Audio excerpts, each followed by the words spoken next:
नाज़रीन अस्सलामु अलैकुम व रहमतुल्लाहि व बरकातुहू सल्लल्लाहु अलैहि या मोहम्मद व आलिहि वसल्लम। बाहर आई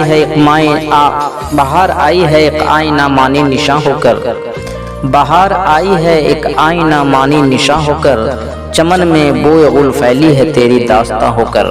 जी हाँ नाज़रीन, सबसे पहले आप तमाम अजीज़ दोस्तों को और हमारे मुअज़्ज़ज़ तमाम बड़े और बुजुर्गों को और हमारे पर्दा नशीन माँ और बहनों को हमारा अदब से भरा सलाम कबूल हो। और बाद उसके हमारे गुलशन के तमाम चहकते और महकते हुए फूलों को, यानी तमाम छोटे छोटे प्यारे प्यारे नन्हे मुन्ने बच्चों को हमारा दुआ और प्यार हो। आइए तो अब हम पेश करते हैं तसव्वुफ़ की रोशनी में मोहम्मदी इस्लाम की हकीकत, वो इस्लाम जो तमाम आलम के लिए रहमत है। जी हाँ नाज़रीन, अब हम पेश करते हैं तसव्वुफ़ की रोशनी में इस्लाम की तारीख़ और दीन मोहम्मदी की हकीकत। मैं इस पेशकश को उम्मत मोहम्मदिया के उन अफराद के नाम मानून करता हूँ जो सही रहनुमाई और क़यादत से महरूम हैं और नामो निहाद उलमा के दामो तरोज़ में गिरफ्तार हैं। जी हाँ नाज़रीन, इससे पहले जो बयान हकीकत आप हजरात पिछले एपिसोड में समाअत किए, उसी मौजू पर और आगे के वाक़यात और बयानात समाअत करें।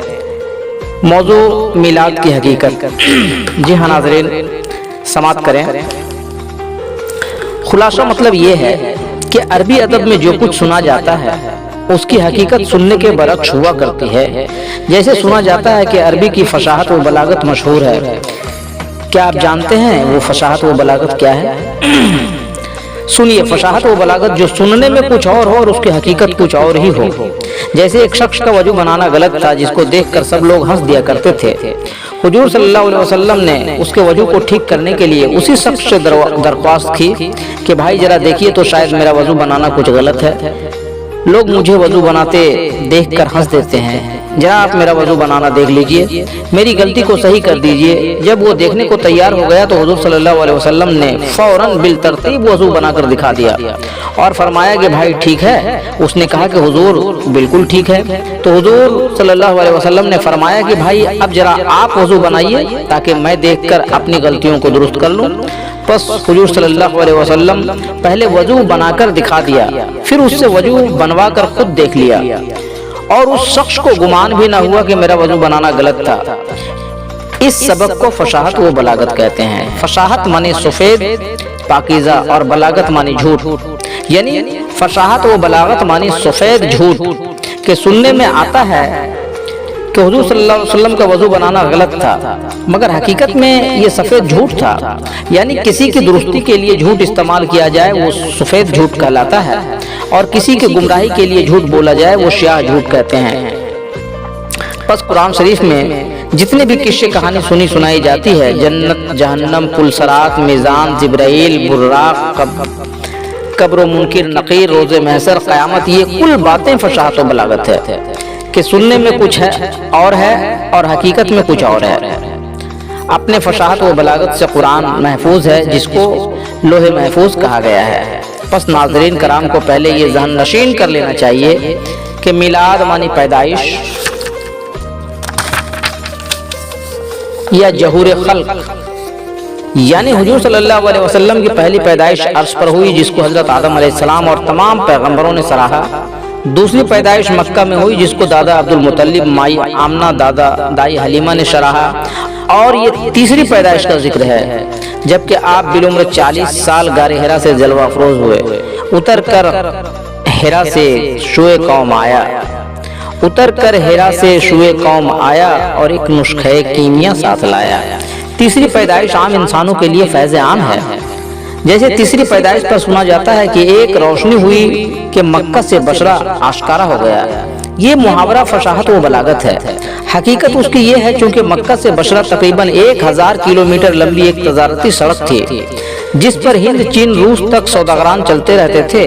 इस तजारती शाहरा पर अक्सर कज़ाकी और डकैती भी हुआ करती थी जिससे अंधेर मचा हुआ था, कोई दादो फरियाद सुनने वाला न था। जबकि हुजूर सल्लल्लाहु अलैहि वसल्लम ने गारे हिरा से जाहिर होकर अपनी नुस्खा कीमिया से उन कज़ाकों और डाकुओं को ऐसा महजब बना दिया तो वो अंधेरा खत्म हो गया। लिहाजा सौदागरान बहुत खुश हुए और अफराद खुशी में ये रोज पढ़ने लगे कि वो कौन सा रोशन सितारा है जिससे मक्का और बशरा आश्कारा है। جی ناظرین، سنا جاتا ہے کہ حضور صلی اللہ علیہ وسلم کی پیدائش سے محل کسرا کے 14 کنکرے گر گئے۔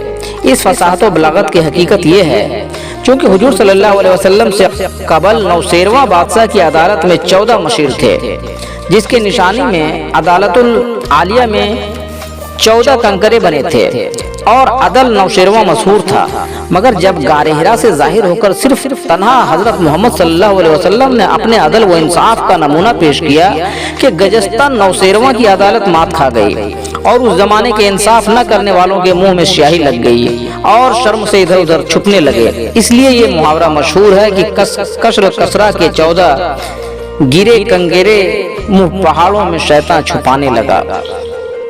سنا جاتا ہے کہ حضور صلی اللہ علیہ وسلم کے پیدائش پر آتش کدہ فارس بجھ گیا۔ اس فصاحت و بلاغت کی حقیقت یہ ہے چونکہ ایران میں آتش پرستی کے تحت پارسی عبادت گاہوں کے اندر 3000 سال سے مسلسل آگ لہک رہی تھی۔ جب غار حرا سے ظاہر ہو کر حضور صلی اللہ علیہ وسلم نے محمدی روشنی پیش کیا تو اہل فارس نے محمدیت قبول کر لیا، گویا وہ آتش پرستی ختم ہو گئی، جس کی فصاحت و بلاغت کا مشہور محاورہ ہے کہ آتش کدہ فارس بجھ گیا۔ سنا جاتا ہے کہ حضور صلی اللہ علیہ وسلم کے پیدائش پر حبل نامی بت الٹ گیا۔ اس فصاحت و بلاغت کی حقیقت یہ ہے چونکہ خانہ کعبہ میں نصب شدہ 360 بتوں میں حبل نامی بت بڑا مقرب سمجھا جاتا تھا کہ حبل ہی انسانیت کا نجات و ہندہ ہے، مگر جب غار حرا سے ظاہر ہو کر حضور صلی اللہ علیہ وسلم نے اپنا سبق پیش کیا تو سوجھ بوجھ والوں نے فوراً تسلیم کر لیا کہ حبل نہیں، محمد صلی اللہ علیہ وسلم انسانیت کے نجات و ہندہ ہیں، یعنی تحریک محمدی سے حبل پرستی فعل ہو گئی، جس کا یہ محاورہ مشہور ہو گیا کہ محمد صلی اللہ علیہ وسلم پیدا ہوئے تو حبل منہ کے بل گر پڑا۔ جی ہاں ناظرین، سنا جاتا ہے کہ ابو لہب کے دونوں ہاتھ ٹوٹ گئے۔ اس فصاحت و بلاغت کا مقصد یہ ہے چونکہ ابو لہب حضور صلی اللہ علیہ وسلم کے قریبی اور خاندانی فرد تھے جن کا بہت بڑا سودی کشتی کا کاروبار تھا، لہذا کاروبار کو مد نظر رکھتے ہوئے تحریک محمدی میں شریک نہیں ہوئے، بلکہ دولت کے زور پر تحریک کو دبا دینا چاہا۔ آخر کار نتیجہ یہ ہوا کہ خاندانی اثر سے کاروبار بھی بگڑ گیا اور دین بھی نہ بنا سکے، جس کا یہ محاورہ مشہور ہو گیا کہ ابو لہب کے دونوں ہاتھ ٹوٹ گئے، یعنی کاروبار بھی بگڑ گیا اور دین بھی نہ بنا سکے۔ سنا جاتا ہے کہ ابو جہل کے مٹی کے کنکریوں نے کلمہ پڑھ لیا۔ اس فصاحت و بلاغت کا مطلب یہ ہے چونکہ ابو جہل ایک سردار تھا جس کے زیر اثر بہت لوگ تھے، گویا اس کی مٹھی میں بہت لوگ تھے، وہ اپنے کثیر آدمیوں کی زور پر تحریک محمدی کو کچل دینا چاہتا تھا، لہذا ایک دن اپنے مٹھی کے کل آدمیوں کو ساتھ لے کر حضور صلی اللہ علیہ وسلم کے پاس پہنچا اور مذہبی بحث و مباحثہ شروع کر دیا، مگر جب علمی حیثیت سے سوال و جواب میں ہار گیا تو زبردستی اور ہٹ درمی کرنے لگا کہ تم کسی دارالعلوم سے سند یافتہ نہیں ہو اور تم سردار یا شہزادہ بھی نہیں ہو، ہم تمہاری بات کیسے مان سکتے ہیں؟ ابو جہل کی اس ہٹ درمی سے اس کے مٹھی کے ہی کل آدمی ابو جہل سے غصہ ہو گئے اور حضور صلی اللہ علیہ وسلم سے خوش ہو کر حضور صلی اللہ علیہ وسلم کا کلمہ پڑھ لیا۔ اس لیے مشہور ہو گیا کہ ابو جہل کے مٹھی کے ذروں نے کلمہ پڑھ لیا۔ جی ناظرین، تبصرہ، عربی ادب میں انسان کو ذرہ اور جمع کو ذریات کہتے ہیں۔ ابو جہل کے مٹھی میں تھے، یعنی ابو جہل کا دم بھرتے تھے، ان لوگوں نے لا الہ الا اللہ محمد رسول اللہ تسلیم کر لیا چونکہ حضور صلی اللہ علیہ وسلم انسانیت کی رہنمائی کرتے تھے اور انسانوں نے اپنا رہنما تسلیم کر لیا۔ اگر کوئی کہے کہ ابو جہل نے کلمہ نہیں پڑھا، کنکر پتھر نے کلمہ پڑھ لیا، تو سوال پیدا ہو سکتا ہے کہ انسانوں کی درستی کے لیے مابعوث ہوئے ان کو کلمہ نہیں پڑھا سکے، کنکر پتھر کے پڑھ لینے سے کون سی فضیلت ہوگی؟ بس انسانوں کے لیے مابعوث ہوئے، انسانوں نے کلمہ پڑھ لیا، ایک تنہا ابو جہل نے نہیں پڑھا، اس سے کوئی کمی و خامی نہیں، جبکہ خدا نے بھی کثرت سے حکم منوا لیا مگر ایک تنہا فرد سے اپنا حکم نہیں منوا سکا، جس سے خدا کی فضیلت میں کوئی کمی و خامی نہیں۔ سنا جاتا ہے کہ حضور صلی اللہ علیہ وسلم کی انگلی سے چاند کٹ گیا، یہ بھی فصاحت و بلاغت ہے، جس کی حقیقت یہ ہے چونکہ قدیم عرب میں چاند پرستی ہوتی تھی، حضور صلی اللہ علیہ وسلم نے کلمہ طیب کی جب تحریک پیش کی تو وہ مذہبی چاند پرستی کٹ گئی انگلی سے مراد کلمہ طیب ہے، جس کا محاورہ مشہور ہوا کہ انگلی سے چاند کٹ گیا، چونکہ قدیم عرب میں چاند پرستی ہوتی تھی اور قدیم مصر میں سورج پرستی ہوتی تھی۔ ملک مصر میں سورج پرستی کے تحت نظام شمسی فارمولہ سے کرسچن عیسائی مذہب کا وجود ہے، اور ملک عرب میں چاند پرستی کے تحت نظام قمری فارمولہ سے قدیم اسلام کے ارکان بنے تھے۔ جیسے نظام شمسی کا فارمولہ ملاحظہ فرمائیں، چونکہ قدیم یونانی سائنسدانوں نے کرۂ ارض پر طول و بدل یعنی لمبائی خطوط کے 12 برج قائم کیے، جن پر سورج کی چال دکھایا گیا۔ ان 12 برجوں سے 12 مہینے بنائے اور 12 مہینوں میں 4 منزلیں بنائی گئی۔ 25 جون کو سب سے بڑا دن ہوتا ہے، 23 ستمبر تک پہلی منزل، 23 ستمبر کو دن رات برابر ہوتا ہے، 24 دسمبر تک دوسری منزل، 24 دسمبر کو سب سے چھوٹا دن ہوتا ہے، 21 مارچ تک تیسری منزل، 21 مارچ کو پھر رات دن برابر ہوتا ہے، 25 جون تک چوتھی منزل۔ اسی منازل شمسی کو عیسیٰ ابن مریم کہا گیا، یعنی سورج کا نام عیسیٰ اور منزلوں کا نام مریم ہے، پس منزلوں میں سورج کا منتقل ہوتا رہنا سورج ابن منزل عیسیٰ ابن مریم کہا گیا۔ چونکہ 25 جون کو پہلی منزل ہے، سورج چلنا بشان روح القدس کہا گیا ہے، آسمان سے فرشتہ چلا جس کو قرآن نے یوں کہا، فَأَرْسَلْنَا إِلَيْهَا رُوحَنَا، پس بھیجا روح اپنی کو، سورہ مریم۔ 21 مارچ دن رات برابر ہونا یعنی برز حمل میں سورج کا پہنچنا مریم کا حملہ ہونا کہا جاتا ہے، جس کو قرآن نے یوں کہا، فَحَمَّلْتَهُ فَانْجَبَتْ بِهِ، پس مریم حاملہ ہو گئی۔ پس 9 ماہ 9 دن بعد 1 جنوری کو نیا سال ہونا عیسیٰ کی پیدائش کہا جاتا ہے، جس کو قرآن نے یوں کہا، وَقَرِّ عَيْنَا، اور ٹھنڈی رکھ آنکھوں کو، اور سورج سے 12 مہینوں کا ہونا عیسیٰ کے 12 شاگرد ہونا کہا جاتا ہے، چونکہ 24 دسمبر کو سب سے چھوٹا دن ہوتا ہے۔ سورج کا برش ناقص میں پہنچنا عیسیٰ کا دار پر چڑھنا کہا جاتا ہے، اس لیے دسمبر کو ماہ ناقص یا غدار شاگرد کے یہود نے پھانسی دلوائی کہا جاتا ہے، اور 25 دسمبر کو دن بڑھنا شروع ہو جانا عیسیٰ کو پھانسی کے بعد زندہ ہونا کہا جاتا ہے، اور 25 جون کو سورج کا پہلی منزل میں واپس پہنچنا گویا عیسیٰ کو چوتھے آسمان پر پہنچنا کہا جاتا ہے، یعنی 25 جون کو فَأَرْسَلْنَا إِلَيْهَا رُوحَنَا روح القدس کی روانگی، 23 ستمبر کو فَحَمَّلْتَهُ رحم مریم میں پہنچنا، 1 جنوری کو قری عینا ظہور ہونا، 21 مارچ کو اعلان نبوت، 24 دسمبر کو دار پر چڑھنا اور 25 دسمبر کو زندہ ہو کر آسمان پر پہنچنا، یہ فارمولہ مسلسل ہو رہا ہے۔ پس جس منزل میں سورج پہنچتا ہے اسی منزل کو حاملہ مریم کہا جاتا ہے، چنانچہ وہی منزلیں ہول کرتی رہتی ہے جس کو مریم کی واپسی کہا جاتا ہے۔ اسی نظام شمسی کے فارمولے کو عیسیٰ کی سچائی اور مہور کی گردش کو مریم کی پادشاہی کہا جاتا ہے۔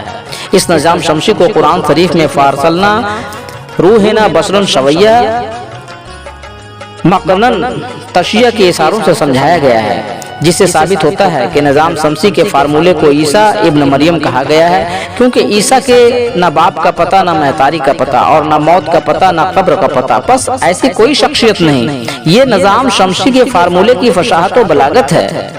نوٹ: مہتاری چونکہ فرشتے نے مریم سے کہا تھا لَحَبْ لَكَ غُلَامٌ زَكِيٌّ، کہ میں آیا ہوں کہ تجھ کو ایک ہوشیار لڑکا دے جاؤں، یہ نہیں کہا تھا کہ تجھ کو ہوشیار بیٹا دے جاؤں۔ غلمن زکیہ معنی ہوشیار لڑکا، ولدن زکیہ معنی ہوشیار بیٹا، پس فرشتے کا کہنا غلط نہیں، اس لیے وہ غلام دے کر گیا جس کی مہتاری کوئی دوسری تھی۔ اگر فرشتہ کے عطا کردہ کو غلام کا نام عیسیٰ تھا تو وہ عیسیٰ نہ مریم کا بیٹا تھا اور نہ عیسیٰ کی ماں مریم تھی۔ چنانچہ مصر کے نظام شمسی کی طرح عرب میں نظام قمری کے اصول پر چاند پرستی ہوتی تھی۔ چاند کے حساب سے سالانہ 360 دن اور دنوں کے حساب سے خانہ کعبہ میں 360 بت نصب تھے۔ حضور صلی اللہ علیہ وسلم نے تحریک محمدی سے چاند پرستی کو ختم کر دیا۔ یہ سوچنا غلط فہمی ہوگی کہ ابو جہل کے کہنے پر چاند کاٹ دیا گیا، جس کے بیچ میں کوئی پہاڑ دیکھا گیا جس کو ہند کی راجاؤں نے بھی اسی وقت دیکھا، وغیرہ وغیرہ، مگر ایسی بات نہیں تھی۔ یہ فصاحت و بلاغت ہے جو سننے کے برعکس ہے۔ تبصرہ: چونکہ چاند ایک شرد سیارہ ہے اور سورج گرم سیارہ ہے، دونوں کے اعتدال سے आबो हवा सेहत बख्श रहती है। आबो हवा के सलामती पर मखलूक की जिंदगी वो तंदुरुस्ती का दारोमदार है। जैसे ठंडे गर्म तार मिलाकर बिजली रोशन की जाती है, अगर कोई एक तार काट दिया जाए तो बिजली फ्यूज हो जाएगी। इसी तरह चांद व सूरज की मुश्तरका हरारत पर तमाम इंसानों की जिंदगी मुनहशिर है। लिहाजा ये गैर मुमकिन है कि महज चंद लोगों की फरमाइश पर एक रहमतुल लिल आलमीन रहनुमा ने ठंडे तार को काट कर सारे आलम के सेहत व जिंदगी के खतरे में डालना मुनासिब समझा होगा। क्योंकि चांद या सूरज में अगर कभी थोड़ी देर के लिए ग्रहण लग जाता है तो आबो हवा की खराब का सख्त अंदेशा हो जाता है। लिहाजा ग्रहण के खतरनाक असरात से बचने के खातिर मुसलमान वक्त ग्रहण रोजा फाका और नमाज गहन पढ़कर दुआ मांगते हैं और खत्म गहन पर सदका खैरात करते हैं। और हिंदू गंगा स्नान व्रत तर्क व प्रार्थना करते हैं और खत्म ग्रहण पर दान व दक्षिणा करते हैं। बाज़ औकात हामला के हमल में ग्रहण के मिज़्र असरात पड़ जाते हैं, जिससे बच्चे नाकिस पैदा होते हैं, जिसको उर्फ आम में गहनवा कहते हैं। बस जबकि ग्रहण की कटने पर इतनी खराबियों का अंदेशा हो जाता है, फिर एक रहमत आलम रहनुमा कैसे गैर जिम्मेदार फरमाइश पर चांद को काट कर शहर वो आम का ख्याल नहीं फरमाया, ये कैसे माना जाए। क्योंकि कमर मानी चांद जो हर महीने 29 या 30 दिन रहता है, एक दिन 24 घंटे नजर नहीं आता, जिसको अमावस कहते हैं। बस माहाना जाहिरी तहवील को कमर कहते हैं। रोजाना के जुदा जुदा नाम होते हैं, जैसे रुवैत, हलाल, द्वितीया चांद, तीज, चौथ, पंचमी। छठ से पूर्णमासी को बदर कहा जाता है। हलाल से बदर तक राह उरूज से 14वीं का चांद माह कामिल कहते हैं और कामिल से जवाल तक का नाम राह नाकिश कहलाता है। यानी चांद की 30 शक्लें हैं जिनको जात कमर कहते हैं। लिहाजा अगर शक्ल कमर हुआ उसके माने ये हुए कि जात कमर 29 दिनों तक कटता रहा, मगर चांद सिर्फ कटने की खबर है, तादाद और शुमार की खबर नहीं। अब सवाल पैदा होता है, अगर चांद एक ही शब कटा तो वो कौन सी तारीख थी। दूसरी बात यह कि अगर एक ही तारीख में कटा तो वो शक्ल कमर नहीं, शक्ल हलाल या शक्ल बदर कहा जा सकता है। लेकिन मजहबी किताबों में उरूज और जवाल का कोई जिक्र नहीं, और न बदर कामिल नाकिश उरूज और जवाल का ही है का कोई जिक्र है। चूंकि मुअज़्ज़ज़ा शक्ल कमर में ये भी खबर है कि कटे चांद के बीच एक पहाड़ भी देखा गया और शक्ल कमर की कई जगहों से देखा गया। यहाँ तक कि हिंदुस्तानी राजाओं ने अयोध्या, भोजपुर और मद्रास से उसी वक्त कटा चांद देखा। तो उसका ये मतलब हुआ कि कटा चांद किसी ने नहीं देखा। ये फशाहत व बलागत है, क्योंकि खला में चांद रहता है और तला में पहाड़ रहता है। लिहाजा यह गैर मुमकिन है कि कटे हुए खलाई चांद के बीच में तलाई पहाड़ दिखाई दे। और दूसरी बात यह कि कटे चांद को उसी वक्त हिंदुस्तान वाले कैसे देख सकते हैं, जबकि हिंद अरब की तहवील में वक्त में 6 घंटे का फर्क है। और ये फर्क उस वक्त भी था, यानी जब अरब में शाम होती है तो हिंद में आधी रात होती है। लिहाजा अरब में अगर सरे शाम हलाल द्वितीया चांद काटा गया तो उस वक्त हिंद में चांद डूबे 6 घंटे हो चुके थे। फिर हिंद वालों ने उसी वक्त कैसे देखा। अगर अरब में सरे शाम बदर पूर्णमासी काटा गया तो जबकि 25 डिग्री पर चांद था, उस वक्त हिंद में चांद 115 डिग्री पर था। लिहाजा 115 डिग्री पर कटे चांद दरमियान कोई पहाड़ नहीं देखा जा सकता है। अगर हिंद में सरे शाम कटा चांद देखा गया, उस वक्त मक्का में दोपहर थी, लिहाजा दोपहर को कैसे काटा जाता। अगर अरब में डूबते वक्त चांद काटा गया तो हिंद में उस वक्त दोपहर थी, लिहाजा दोपहर को कैसे कटा चांद देखा गया। बहरहाल किसी तरह साबित नहीं होता है कि अरब में चांद काटा गया तो हिंद में उसी वक्त देखा गया, और न यही साबित होता है कि कटे हुए चांद के दरमियान कोई पहाड़ देखा गया। ये सब फशाहत व बलागत है जो सुनने में कुछ और है मगर हकीकत उसकी कुछ और ही है। जैसे मुअज़्ज़ज़ा की हकीकत देखिए। चूंकि चांद परस्ती के तहत लात नामी एक खूबसूरत औरत देवी की शक्ल बनाकर, जिसको चांद कहते हैं, और काबा में नस्ब किए थे, और हबल नामी एक खूबसूरत मर्द देवता की शक्ल बनाकर रखे हुए थे। इन दोनों को आशिक व मासूक समझते थे। जमाना जाहिलियत वाले कबीलों में बटे हुए थे, मगर सब कबीले मजहबी अकीदे से सुअर शराब खा पी कर लौंडे लौंडियों को लेकर लात हबल देवी देवता के सामने नंगे होकर नाचते और उसी मस्ती में बदफली और याशी करते थे और अपने उस फल को लात व हबल की खुशनुदी समझते थे। हमारे रहनुमा लात व हबल खुश होंगे क्योंकि उनका भी यही तौर तरीका था। इसी तर्ज मुआशरत पर सब लकीर के फकीर बने हुए थे। गोया वो कुबूद व जमूद व अकीदा से खुद बुत बन गए थे, जिनमें मुतरहिक व तब्दीली की कोई सलाहियत बाकी न थी, और काबा के नस्बशुदा मूर्तियों को वो किताब इलाही समझते थे और अपने बदफली और अय्यासी को कदीम रहनुमा बुतों की सुन्नत व इबादत समझकर करते थे। खुलासा मतलब यूं समझिए कि वो मूर्तियां बुते मुतलिक थी और वो जहालत नातिक थे और अगले सुन्नत व इबादत की तलफीन बुत शाकिद थी। गोया चांद परस्ती के तहत उनकी इबादतों को जमाना जाहिलियत कहा गया। जिनकी अपनी बद किरदारी को वो मजहबी अकीदे से बुतों की खुशनुदी पेश करके अपने खुदा से मगफिरत के ख्वाह थे, यही उनका मजहब था। बस ख्याल रहे उंगली से चांद नहीं काटा गया, बल्कि जब मोहम्मदी चांद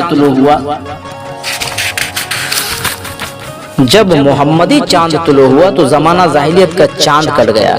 मोहम्मदी चांद का ये मतलब है कि कलमा तैयब कुरान मुतलिक था और हजरत मोहम्मद सल्लल्लाहु अलैहि वसल्लम कुरान नातिक थे और फरमान मोहम्मद कुरान शाकिद था। इन तीनों के मजमूआ को मोहम्मदी चांद कहते हैं। जैसे खलाई चांद की 30 शक्लें होती है, वैसे ही मोहम्मदी चांद की भी 30 शक्लें होती है। ज़ाहिरी 29 शक्लों को हुर्फ मख्तियात कहते हैं और 30वीं शक्ल पोशीदा है, यानी 29 शक्लों का नाम शक्ल नूरानी है और 30वीं मिराज वाली शक्ल रूहानी पोशीदा है। बस खलाई चांद के 30 शक्लों को नाम जात कमर है और मोहम्मदी चांद के 30 शक्लों का नाम जाते मोहम्मद सल्लल्लाहु अलैहि वसल्लम है। बस जाते मोहम्मद सल्लल्लाहु अलैहि वसल्लम से जाते कमर के 30 शक्लें काटी गई, यानी कलमा तैयब से जाहिलों का अकीदा कट गया, कुफ्र और शिर्क की तरदीद हो गई और हजरत मोहम्मद सल्लल्लाहु अलैहि वसल्लम जाहिलों के रस्म व रिवाज को काट दिया, यानी इंसानों को बदल दिया और फरमाने मोहम्मद सल्लल्लाहु अलैहि वसल्लम किताब से वो धात पत्थर की मूर्तियां को काट दिया, यानी अगली किताबें मनसूख हो गई। खुलासा ये कि कुरान मुतलिक ने बुते मुतलिक को काटा, कुरान नातिक ने बुते नातिक को काटा और कुरान शाकिद ने बुते शाकिद को काटा। दो टुकड़े होने का मतलब ये है कि निज़ाम कमरी के कुछ रस्म व रिवाज मनसूख हो गए और कुछ रसूम बाकी रह गए। जैसे बदर पूर्णमासी के फयूज खत्म हो गए और हलाल दुतिया चांद के फयूज अब तक बाकी है। जैसे चांद देखकर मुबारकबादी और सलाम करते हैं, चांद से अरबी महीने और त्यौहार मनाए जाते हैं, चांद की तारीखों से शादी ब्याह होते हैं, चांद से दिलरुबाई मिसालें दी जाती है, जैसे महारू मेहरारू महजबी 14वीं का चांद सा मुखड़ा वगैरह। चांद से निस्बती बच्चों के नाम पुकारते हैं, जैसे चंदा चंदू चंदे कमर जहां महताब जहां वगैरह। चांद से तलवार और खंजर को माउन करते हैं। बाज मुस्लिम हुकूमतों में चांद की शक्लें झंडे और सिक्के पर नस्ब करते हैं। चांद के हिसाब से मुनज़्ज़िम गरह जफारा ज्योतिष और जर्रा फिशत खोलते हैं। उसी को दो टुकड़े होना कहा जाता है, मतलब एक मनसूख दूसरा बाकी रह गया। शोम उंगली से चांद कटने का मतलब ये है कि जिस उंगली को कलमा का उंगली कहा जाता है, जाहिलियत वाले उस उंगली को अंगुस्त सबाबा कहते थे, यानी उस उंगली के इशारे से गाली गुफ्ता धमकी पट्टी और ऐलान जंग करते थे। हुजूर सल्लल्लाहु अलैहि वसल्लम ने उनको महजब बनाकर उंगली को मुशब्बा करार दे दिया कि ये कलमा की उंगली है, शबाबा नहीं। बस उंगली से नहीं कलमे से चांद परस्ती काटी गई, जिसकी फसाहत व बलागत है। अपनी उंगली से इशारा कर दिया, चांद दो टुकड़े उसी दम हो गया। चाहरम कोहे हिरा का ये मतलब है, क्योंकि कदीम जमानों में ताकतवर बादशाहों वो पैगंबरों और आला काबिलियत वालों को कोह शम्स दरिया बहर सागर वगैरह मिसालें देते थे। जैसे फिरौन को कोहे तूर कहा गया, कोहितूर पर मूसा चढ़ गए, यानी पैगंबर मूसा ने फिरौन से बड़ा दावा कर दिया तो फिरौन गुस्सा से जल उठा, जिसकी फसाहत व बलागत है कि कोहितूर जल गया, यानी कोहितूर से मुराद फिरौन था। बड़े मौलवी को शम्सुल उलमा बहरुल उलूम, सूफियों को दरिया दिल बहरे मार्फत, ऋषियों को دھولاگیر، گنگا ساگر، ودیا ساگر وغیرہ کہا گیا ہے۔ اسی طرح حضور صلی اللہ علیہ وسلم کے مقام چلہ کشی کو غار ہرا اور کوہ ہرا سے معنون کیا گیا ہے۔ حضور صلی اللہ علیہ وسلم نے جب چاند کے 2 ٹکڑے کر دیے تو درمیان محمدیت نظر آئی، جس کی یہ فصاحت و بلاغت ہے کہ بیچ میں کوہ ہرا آیا نظر، چاند تھا آدھا ادھر آدھا ادھر۔ ہندوستانی راجاؤں نے دیکھا اس کا یہ مطلب ہے چونکہ ہندوستان میں ملک مصر کے نظام شمسی اور ملک عرب کے نظام قمری دونوں طرز کی عبادتیں ہو رہی تھی۔ مصری طرز والوں کو سورج بنشی کہا گیا اور عربی طرز والوں کو چندر بنشی کہا جاتا ہے۔ جبکہ حضرت محمد صلی اللہ علیہ وسلم نے چاند پرستی کو کاٹا تو ساتھ ہی ساتھ سورج پرستی کو بھی ایک دھکا لگا۔ وہ دھکا یہ تھا چونکہ مصری طرز کے مندروں میں مورتیوں سے سبق پڑھایا جاتا تھا اور عربی طرز سوالوں میں مورتیاں نہیں، صرف ایک کالا پتھر حجر اسود نصب رہتا تھا۔ مگر زمانہ جاہلیت والوں نے خانہ کعبہ میں کالا پتھر حجر اسود رہنے کے باوجود مصری طرز کی مورتیوں کو بھی نصب کر دیا، لہٰذا حضور صلی اللہ علیہ وسلم نے کعبہ میں صرف حجر اسود کالا پتھر باقی رکھا اور مورتیوں کی نفی کر دیا۔ پس مورتیوں کی نیستی گویا سورج پرستی کو ایک دھکا لگا۔ تو ہندوستان کے راجاؤں نے یا دھارمک رشیوں خود مصری طرز تھے یا عربی طرز تھے نے شق القمر اسی وقت دیکھ لیا۔ اسی وقت کے معنی ہے کہ 23 سال کے عرصہ میں یعنی تحریک محمدی 23 سال میں چاند کٹا، اس لیے شق القمر کو کوئی مخصوص تاریخ نہیں ہے۔ پس ہند کے راجاؤں سے مراد رشی منی اور سادھو سنت جوگی سنیاسی جن کے استھان ایودھیا، بھوجپور اور مدراس مشہور ہوئے، یعنی وہ بیدار معزز بزرگ تھے، یعنی جو بیدار تھے وہ شق القمر دیکھے اور جو خوابیدہ تھے نہیں دیکھ سکے۔ خوابیدہ ہند میں تھے یا عرب مصر میں۔ حاصل کلام یہ کہ حضرت محمد صلی اللہ علیہ وسلم نے کلمہ طیب کی تحریک پیش کی، وہی ایک معززہ بن گیا۔ معززہ معنی عاجز کر دینے والا، یعنی لا الہ الا اللہ کی تحریک سے آسمانی خدا اور اس کی مغفرت کی امیدیں سب ملیا میٹ ہو گئی کہ وہ سب عاجز ہو گئے۔ ورنہ حضور نے نہ چاند کاٹا، نہ پتھر توڑا، نہ آدمی کو مارا، صرف کلمہ طیب سے مذہبی مکر و فریب کاٹا، انسانیت کو سیدھی راہ چلایا۔ شق القمر کہنے کو ہے لیکن مکر کاٹا گیا۔ کلمہ سے جو کاٹا گیا وہ ہے قلم کا معززہ۔ سنا جاتا ہے کہ حضور صلی اللہ علیہ وسلم کو معراج ہوئی تو براق پر سوار ہو کر حضرت جبرائیل کے فرشتہ کے ہمراہ روانہ ہوئے۔ مقام سدرۃ المنتہا پر پہنچ کر حضرت جبرائیل امین نے فرمایا کہ میری حد ختم ہو گئی، آپ آگے نہ براق جا سکتا ہے اور نہ کوئی فرشتہ۔ جی ہاں ناظرین، معراج کی حقیقت اور معراج کی فصاحت و بلاغت ہم اگلے ایپیسوڈ میں پیش کریں گے۔ جی ہاں ناظرین، یہ ویڈیو بہت لمبی ہو چکی ہے، اس وجہ سے ہم معراج کی فصاحت و بلاغت اگلے ایپیسوڈ میں پیش کریں گے۔